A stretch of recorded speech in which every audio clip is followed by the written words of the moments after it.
My casino job, I was really, really, really good at. I'm very extroverted. I'm very social. I knew all the workers there. I knew all the customers. And I like to be like, if I'm doing a particular thing, I like to be really good at it. So I could do everything front of house really well. I could do everything back of house really well. I could cook. I could do prep work. I could do everything.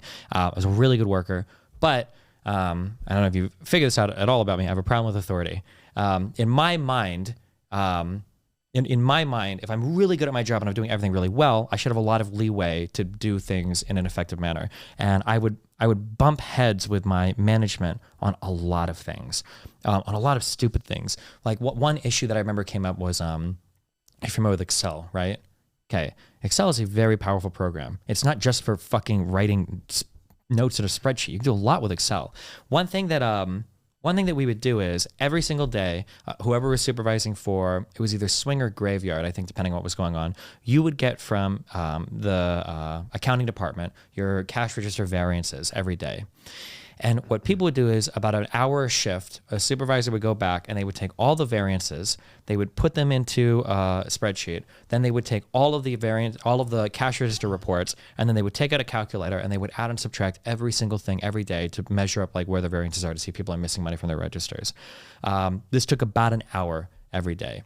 At one point, as I was getting these things, I noticed that when accounting sends these things, it's always in the exact same format. And like when an employee leaves or rejoins, they even leave like an empty space.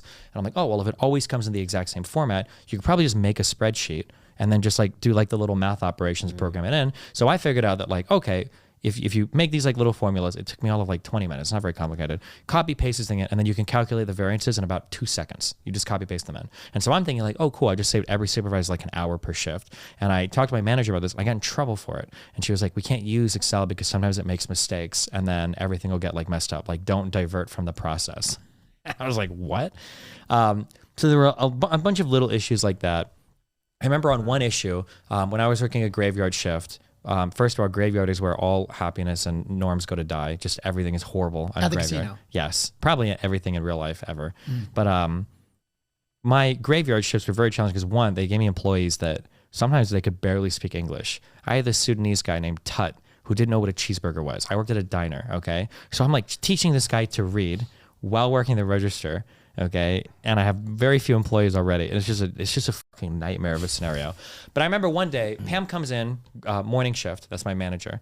And there's a big like soda machine and there's a bunch of fruit flies underneath it. And she's like, Steven, why are there fruit flies underneath the soda machine? Grave shift. You guys should have cleaned it up. And I was like, listen, I tell swing shift that they need to leave this place a little bit cleaner for me because you're giving me one employee overnight. I don't have the time. We don't have the manpower to do this. And she's like, oh, well, why didn't you talk to me about this? And I said, I talked to all the swing shift supervisors about it. And she's like, if you're not getting the answer that you need to do your job effectively, then you need to email and CC the person above the person that you're having an issue with. And I was like, oh, okay, that's good advice. Several months later, as we're running these promotions at the casino, I'm getting more and more swamped for my grave shift. I'm running into issues where eventually in the morning, a VP of like food and beverage walks by the restaurant. There's a bunch of unclean tables. And then I get an email from Pam saying, hey, just so you know, VP of food and beverage is by, wasn't happy with the state of the restaurant. And by this point, I'm leaving a lot out, but like I'm getting so swamped and fucked at this job. It's like unreal. They're having me cut like my last cook at like 3 or 4 a.m. So I'm doing front of house and all the cooking and everything on my own. And they're expecting this place to look good by morning. She was like, impossible. So I email her and then I CC the head of food and beverage above her. And I'm like, hey, if you want these jobs done, I need more employees, blah, blah, blah. And I didn't realize it at the time, but I basically marked myself for deletion at that point. No. Yeah. So past that, there's a thing we call in corporate called papering somebody out the door. I wasn't like aware of it at the time that this was even happening to me because I figured I'm such a good employee, so I'm getting fired. That over time I start getting written up for every single little thing, and I don't think much about it because whatever. Like I come into work like I'd only missed 1 day of work in like 3 years, but all of a sudden I start getting written up if I'm in like 2 minutes late, like big write-ups too. And I'm like, okay. And then one day there's a complicated scenario with a girl that might get fired or not. I end up getting fired because I tell a girl that she's going to get fired if she comes in late and I don't have the authority to fire employees. It was like a really convoluted, stupid thing. Yeah. And that just, it hit me like a ton of bricks. Why did they want you out? I still don't get that. What was the reason? Because you went above somebody else? Because I think because I made my manager look bad. Because I emailed the guy above her and then she didn't like that at all. Yeah. And I think I didn't understand like corporate politics. I was an idiot. I didn't play it correctly at all. But How are you supposed to play that correctly? Networking and connections and everything are everything. Like trying to like grease wheels and be goody-goody with managers and everything is probably really important. For me personally, I hated management. I came from, my job before the casino was McDonald's, and I don't know if it's still like this today, but for McDonald's does a lot of promotion from within.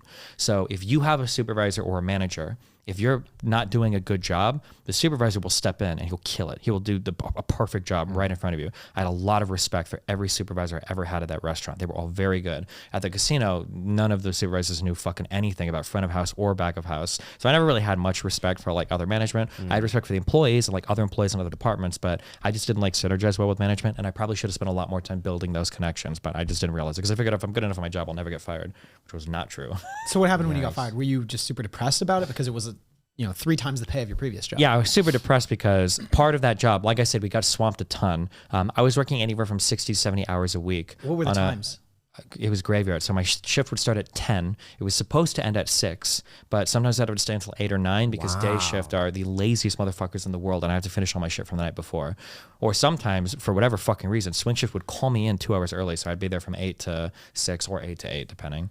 Would you get paid more doing graveyard? Hell yeah. Or no. I wouldn't get paid more for my graveyard, but I get paid for my overtime. Overtime. Yeah. So why did you select graveyard over swing shift? It was selected for me basically, but the reason why was because I'm so good at dealing with adverse customers that I was like the only one that could handle that shift. So they basically said, because when I came there initially, I wasn't a supervisor, I was a front of house random employee, but they said, we can make you a shift lead into a supervisor if you're willing to do graveyard. I was like, okay, yeah. Sure. So that mess you up? Because I have a friend that's a nurse, and she's doing graveyard shift nursing, and apparently there are like biological problems or things that come up when your circadian rhythm is completely just obliterated. Like if you're awake during the day, you're effectively a night owl. It actually has biological detrimental stuff that happens to you. Yeah, I mean, I'm sure it probably did. My issues were just related to, I had an impossibly stupid schedule and I wasn't getting enough sleep. So like, for instance, I might, my first class might be from like 10 to 11. And then, so I'll work from, if I have a good shift, which is just 8 hours, I'll work from 10 to 6. I'll get home and then get to sleep at around 6:30, maybe 7. Then I'll wake up at about 9:30, go to class. I'll go to class from like 10 to 11. I'll take another nap. Then I might have another class from like 1 to 3, and then maybe another one from like 3 to 5, I think. And then I'll go home. I'll sleep for like 3 or 4 hours. Then I'll wake up and I'll do my job. So it's like a lot of like 1 to 5 hour naps throughout the day. The issue that I had with that schedule though is that over time, I started to like miss some classes and then some tests because I was working so much at the casino, because as the overtime kicked in, now I'm like cutting into like the very little sleep I have.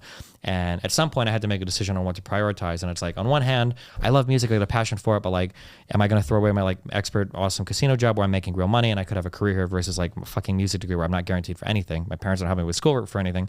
So like, this is all my money that's going into it. So I prioritized the casino job. I ended up dropping out of school because I just couldn't keep up with anything. And then I got fired from my casino job. So that was like the worst thing in the world. Yeah.